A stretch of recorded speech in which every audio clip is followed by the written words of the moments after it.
Latinos Out Loud podcast.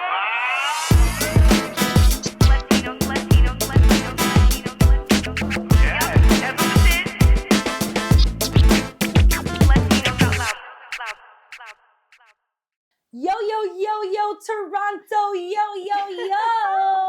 What's up? What's good? How's everybody doing? How's your holiday shopping? I just did some more. I am tapped out. That's it. The bank account is like, nope. Everyone else is just going to get a chia pet. That's all I can afford. Hi, it's RachelLaLoca, and this is Latinos Out Loud, in case you don't know where you've tuned into. Thanks for tuning in, by the way. This is a bonus episode. Feliz Navidad, everybody. I have such a gift sitting next to me right now. She was in town, and she's like, what are you doing? Let's go do something. Let's check out a comedy show. And I was so about it, but the schedule just did not allow for it. So I was like, want to come over and do an episode of the Latinos Out Loud podcast? And she said yes. And that she is a friend of mine that I've known for years, a badass in the sketch comedy community. I know her from the Toronto Sketchfest, but she's gone on to do some crazy, amazing things that we're going to talk about right now. Her name is Damien Nelson, and she is co-founder of the Sketch Comedy Festival Alliance, y'all. Yeah. Hey! Hello. What's up, boo? Not too much. Merry Christmas. Merry freaking Christmas. Yeah. It's so nice to be with someone else who's just as into Christmas as I am. Can you please show the LOL-idays your tattoo? Got a little Christmas tree. How amazing.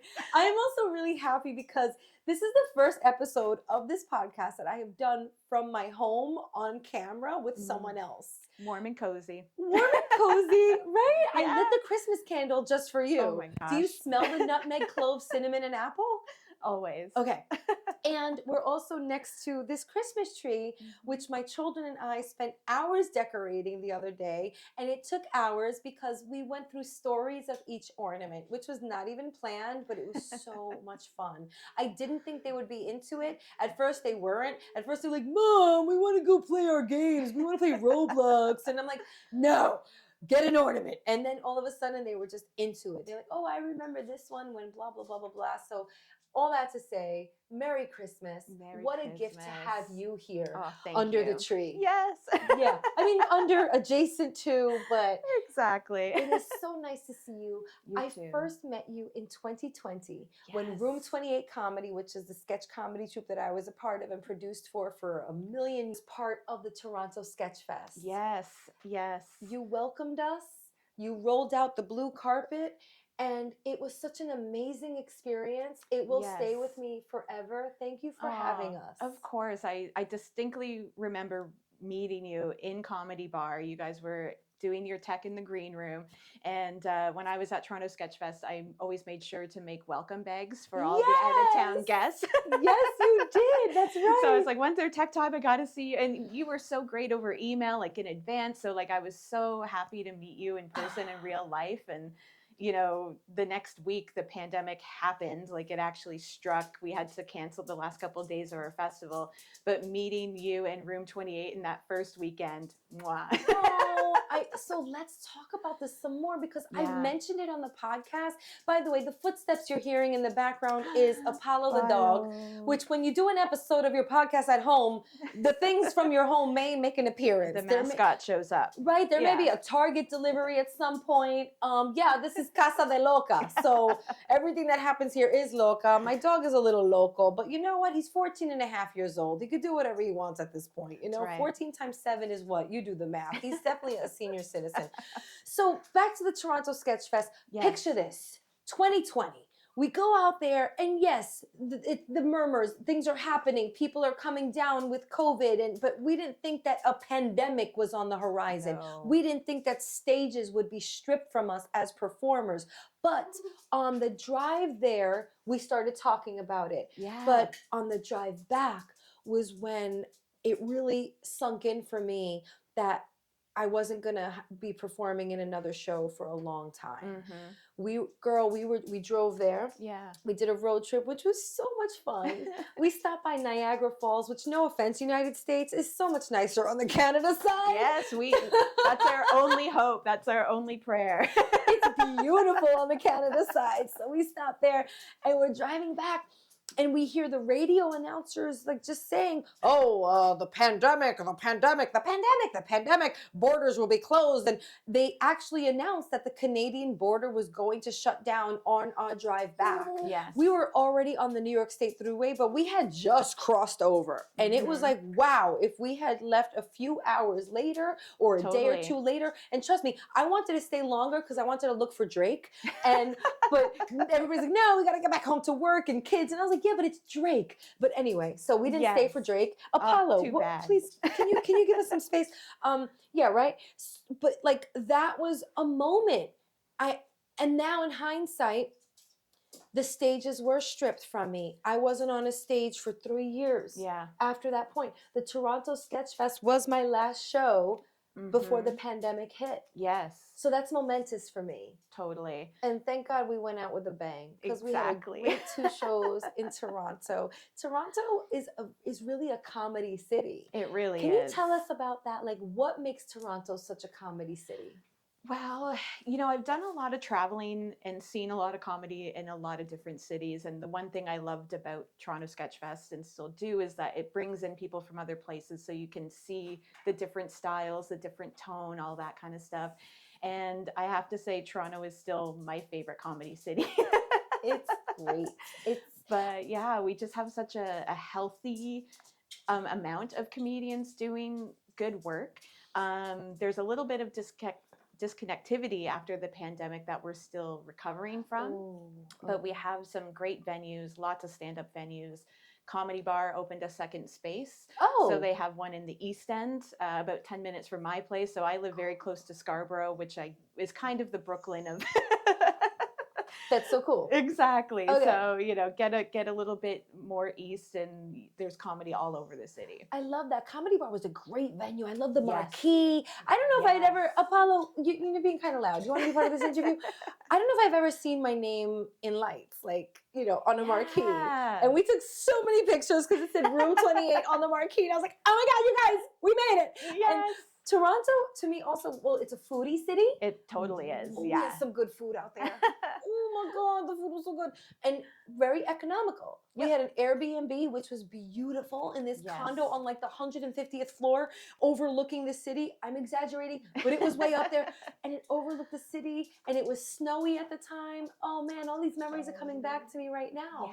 Yeah. We spent a lot of time freezing our butts off on that balcony of the condo just to like take in the city. Yes. Because we were only there for 48 hours.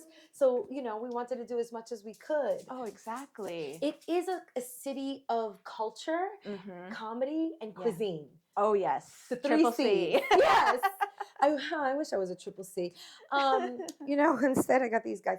But comedy, a city of like it's hard to solidify or to make a city a comedy city. Yes. It takes years and years and years. However, I do feel that even Canada overall is a wonderful conduit for comedy for us comedians. Absolutely. I'm saying a lot of words that start with C. You may want to make a drinking game out of this.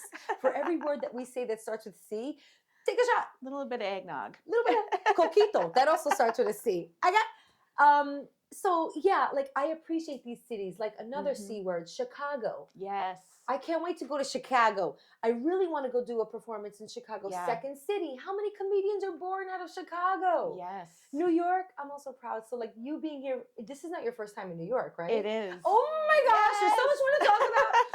Oh my God, contain yourself. Another C word. Take a shot.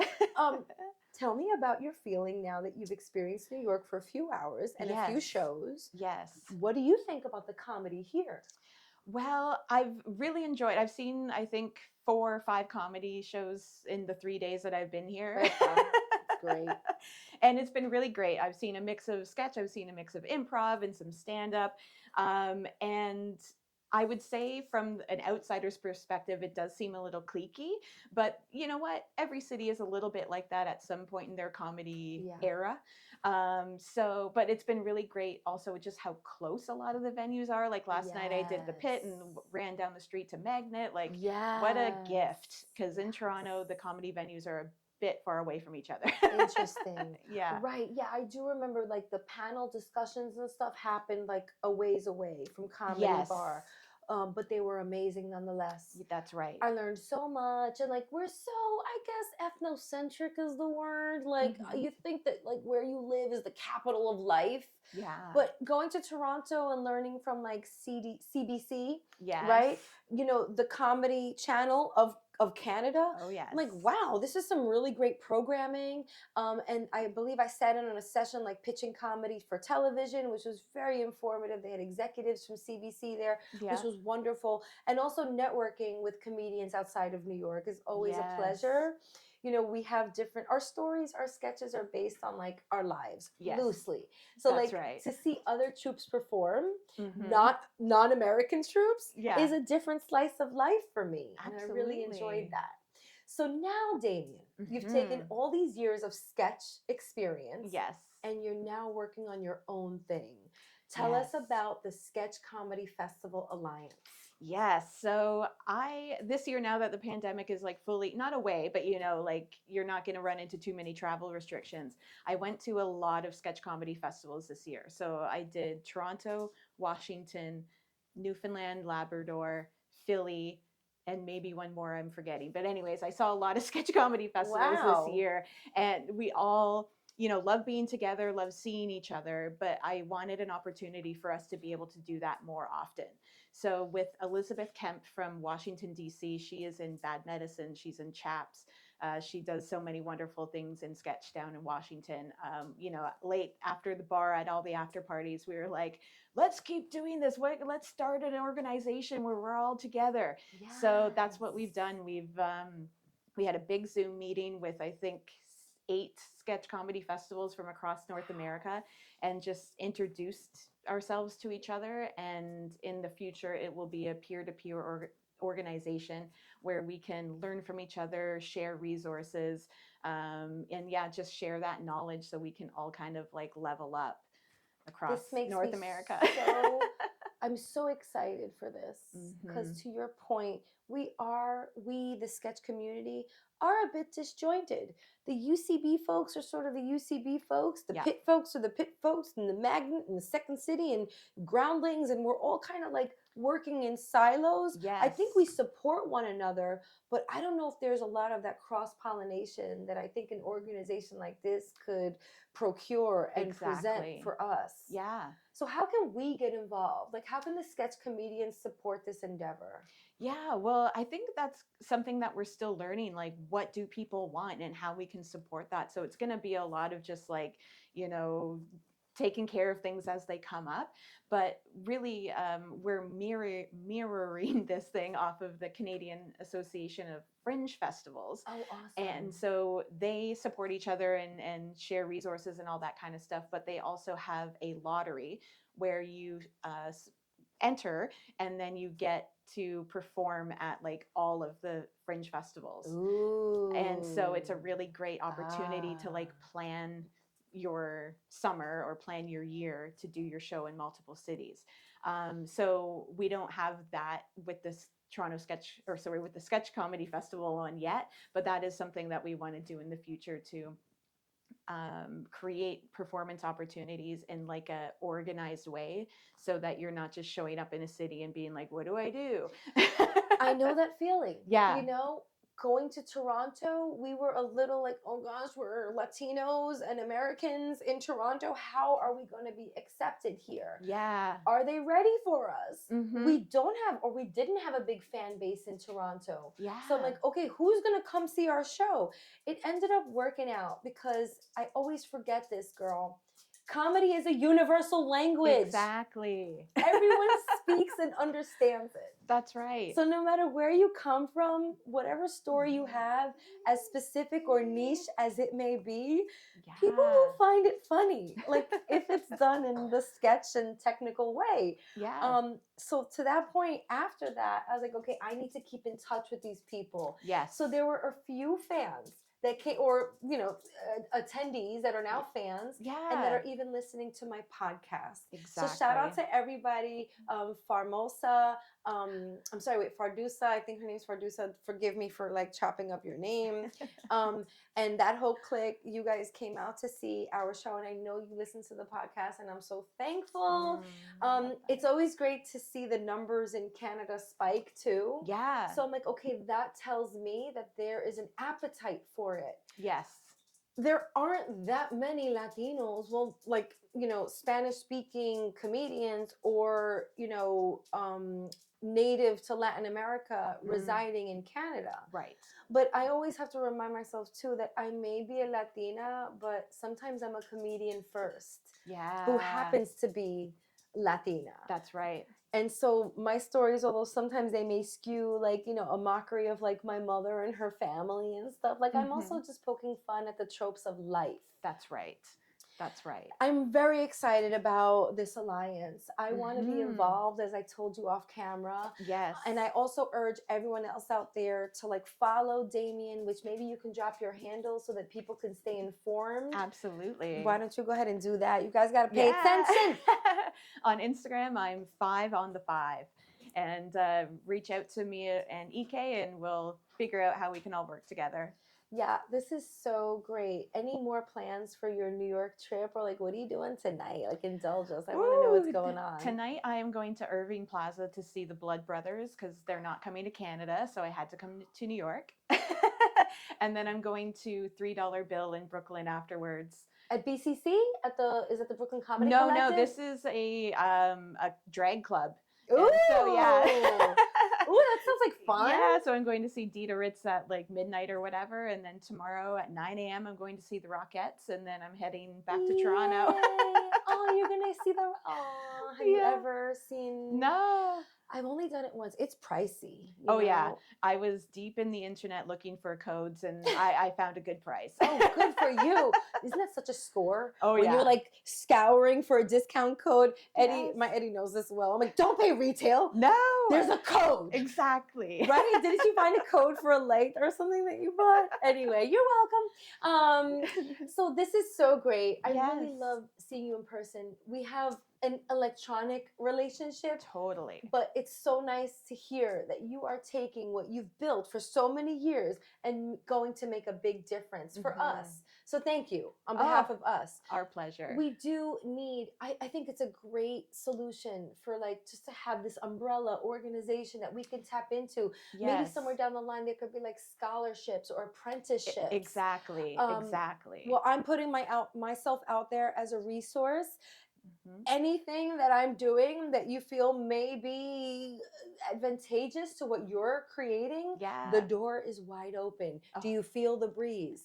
Yeah. In my hair. Come on in. Face. Come on in. I got more candles that smell like cinnamon, nutmeg, cloves, and apples. I'm really big into candles that are like themed for the season.